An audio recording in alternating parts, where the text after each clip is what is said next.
I should be writing number 429. But I should be writing. I should be working on my craft. I should be writing. I should be submitting my next draft. But I'm sitting home watching Doctor Who. Hi there, welcome to I Should Be Writing, the podcast for wannabe fiction writers. I'm your host, Mer Lafferty. And I've been thinking a weird thing. One of you wrote me recently to say that, how do you get encouraged, how do you get the oomph to keep writing when you don't have an external deadline? You don't have an agent or an editor waiting for your stuff. And there are a couple of answers to that. One is join a writing group. And then when you have writing to turn in, you know that you'll be letting people down and they're waiting for you.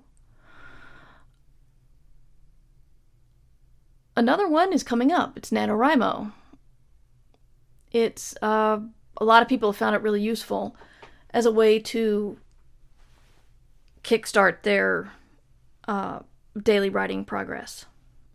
And a third one is little mind hacks that are surprisingly useful, which are just write it down somewhere that you can see it all the time. Story done by December 3rd. Stick it to your wall so you see it. You gotta finish that story. And another thing that really, really interested me, I read it on Lifehacker. Some people think that crappy rewards are more when you're controlling everything, crappy rewards drive you more than good rewards. And I thought, well, that's stupid, but that's only because I read the headline. Reading further was fascinating because I've seen this kind of thing in my head, because it's like if you say, oh, I'm going to get an hour of gaming time if I hit my word count today. Well, unless you got a mom there holding on to the power cord to your game console, you can just say, screw it.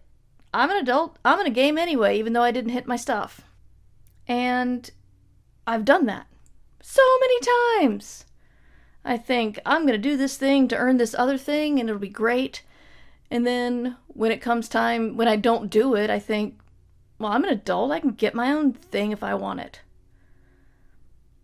Which is actually quite childish, I'll admit. So the Lifehacker article says, if you give yourself a crappy reward, like a sticker or a mark on your calendar, then if you lie, it's not like you get a huge reward. It's like, okay, so I didn't do the thing. Am I going to put a sticker on the sheet? I mean, it's not that big of a deal. But if you hit your goal and you start seeing the result of your work all lined up on your calendar or on a piece of paper you're sticking stickers to or whatever, that actually can drive you. Which I thought was really interesting because that kind of thing has worked for me. I have a huge pile of stickers. I'm just not consistent with hardly anything I do. But I've been thinking about using stickers soon because I have a challenge for you guys.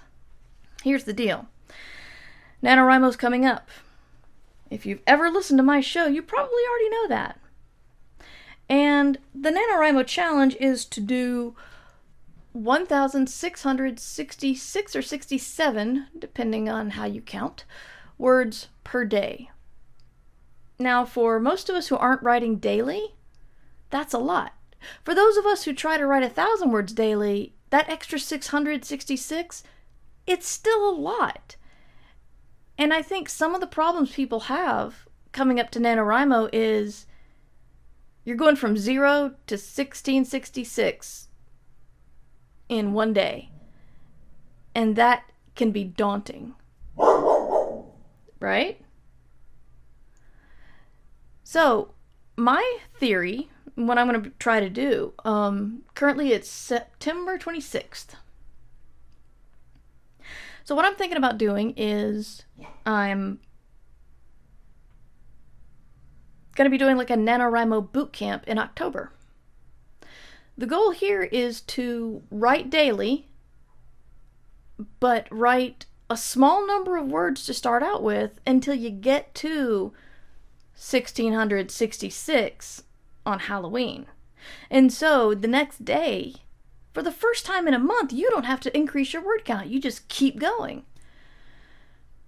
And some people think that the NaNoWriMo rules are binding. You're supposed to start a new project, but, I mean, nobody really cares. And lots of people just use it to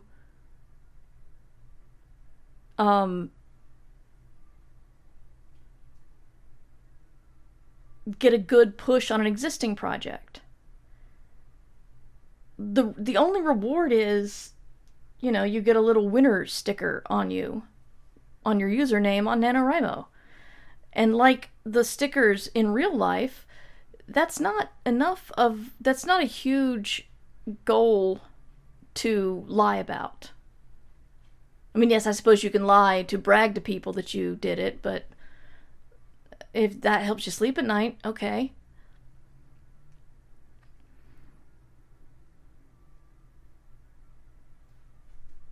So I'm trying to think up mathematically where we should start and how much we should increase our word count every day. So I'm going to be working on that.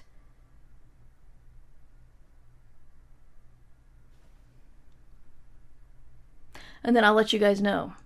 And I'm not sure how I'm going to keep track of this. I don't have the NaNoWriMo team of designers to keep everything going. It might just have to be on your own time and your own reporting. But I think I'm going to try it. I need to, along with recording every day, I need to get back to writing every day. So I think this is going to help me. I'm going to do a little math here. Just talk amongst yourselves.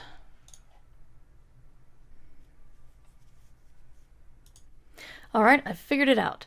We're going to start with October 1st. Going to do 176 words. And by the end, on the 31st, we're going to be up to 1,476. So the first day of November, you'll have to increase it a little bit. But you'll already be well worked out. And you will have 25,000 words next month. And a little bit more. I figured this out using pacemaker.press, by the way. I will put a screenshot to what I have working on, what I based it on, so you can go there and base your own project on it and see how that works for you. Oh boy, I've had a day. The new tax law is not kind to freelancers. Let's just say that. So, I'm Mer. This is I Should Be Writing. You can see me at merverse.com, mightymer@gmail.com, or twitter.com/mightymer. Or you can support the Patreon at patreon.com/mightymer. Thanks for listening, and I'll see you tomorrow. Think about your boot camp. I'd love to have you on board. Till then, you should be writing. Remember, you can support the show at patreon.com/mightymer. I Should Be Writing theme music provided by John Anelio. You can find more about him at johnanelio.com. This podcast is distributed under a Creative Commons Attribution Share-alike license.